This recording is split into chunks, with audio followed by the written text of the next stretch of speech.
In today's video, we're going to talk about the U.S. Army's new machine gun, the SIG XM250. We're not only going to talk about the pros of the machine gun, but we're also going to talk about two major limitations of the machine gun with regard to how the U.S. Army wants to deploy it in the field.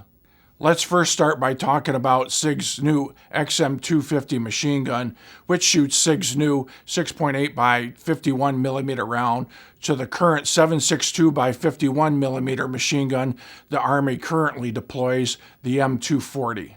Now, depending upon the configuration of the M240, the M240 is anywhere from 44.5 to 48.5 inches long. If you get the M240B, that is going to be the long-barreled version and be the 48.5 inches long, where the 240L is the short-barreled version at only 44.5 inches long. And not only is the M240L shorter than the 240B, it can also be lighter with a titanium receiver.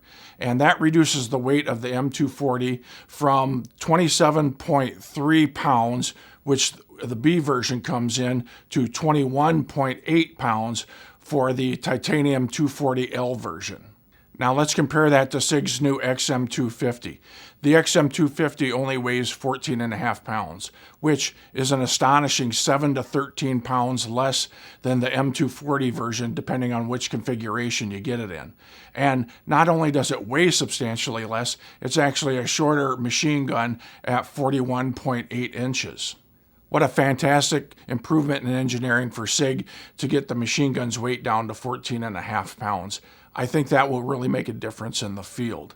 And not only did they do a great job with the engineering of the rifle, but the 6.8 by 51 round that this new machine gun shoots is also very controllable under recoil and has substantially more muzzle energy when compared to the 7.62 by 51 millimeter round that the Army is currently using. This seems a no-brainer that the XM250 should replace the M240 Bravo, which I think it should. However, this is where the major limitation comes in. It's not going to be replacing the M240. It's going to be replacing the M249, which is the squad automatic weapon, or the SAW. And at first glance, the XM250 looks like a great replacement for the SAW. The SAW actually weighs more at 17.95 pounds compared to the 14.5 pounds of the XM250.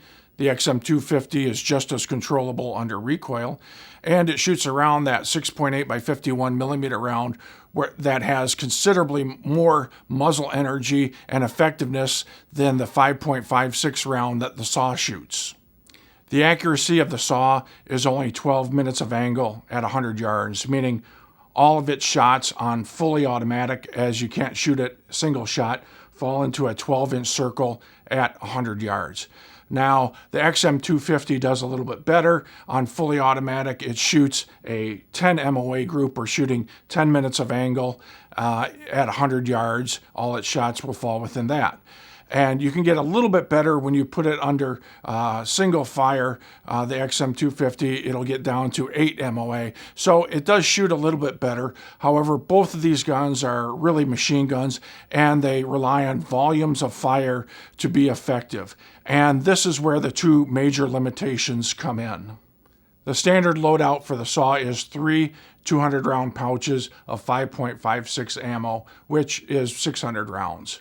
And this weighs approximately 20.8 pounds. Now, the purpose of the SAW is to gain fire superiority through a volume of fire and keep the enemy pinned down so that the infantry can advance on the enemy positions and gain a tactical advantage. Now, the standard loadout for the XM250 will be 4 100-round pouches of 6.8 by 51 millimeter, or 400 rounds. And that amount of ammunition will actually weigh 27.1 pounds. So if we add the rifle weight of the XM250 to the ammunition weight of the XM250 actually weighs more than the SAW.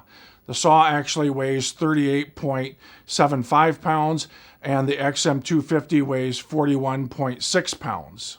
Not only does the SAW weigh approximately 3 pounds less than the XM250, it also carries 200 rounds of ammunition.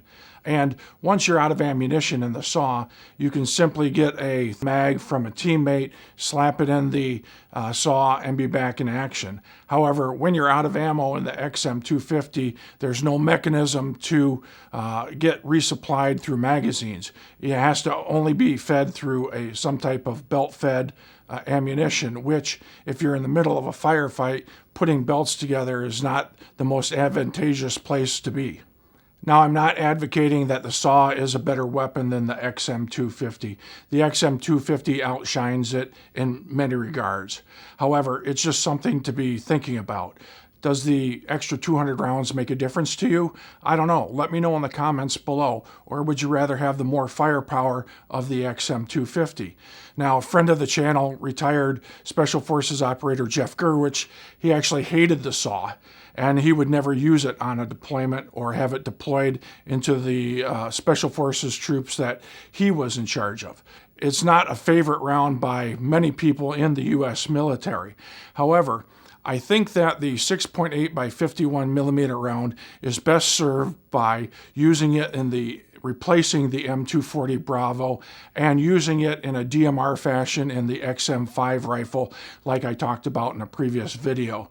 I think the Army needs to get a little bit higher capacity round that has good armor penetration in a lighter round and replace that with the XM5 rifle to the general issue troops. And if they're going to go with a squad automatic type weapon program, they ought to issue that ammunition to that weapon. Just like the Marines did with their M27 rifle that replaced the SAW automatic weapon and the M4 rifle through volumes of fire in that system. The military may need to change their doctrine a little bit.